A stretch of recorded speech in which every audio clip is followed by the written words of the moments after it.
He was a terrible president. That's why he lost in a landslide after his one term. And if it's possible, I think he was even a worse ex-president because of his meddling in U.S. foreign policy, because of his saddling up to dictators around the world, because of his vehement views, anti-Israel views, and more than dabbling in anti-Semitism over the years.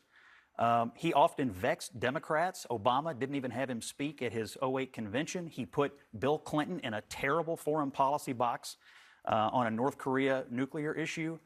I think he was a guy who had a huge ego and believed that he was uniquely positioned to do all these things, even after the American people had roundly and soundly rejected his leadership. So I respect people who run for president and get elected president, but in his particular case, I think he time and again proved why he was never suited for the office in the first place. I don't often say this, but Scott, I agree with you to a certain extent. President Carter was meddlesome with his successors. He forgot sometimes that he still wasn't president. For all the meddlesome behavior as a post-president, which is well documented, I don't think that it outweighs the contribution that he made as a global citizen after he left. So can I just offer one retort, which is this.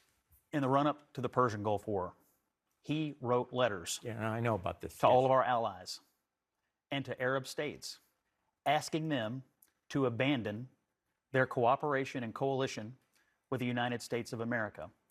If it's not treasonous, it's borderline treasonous. And so I hear what you're saying about the humanitarianism, but when you're an ex-president and you have served in that office, I think you have a duty to the United States and only to the United States. And when he did that and other instances, to me, it showed that he cared more about his own legacy than he did about the country, and I think that is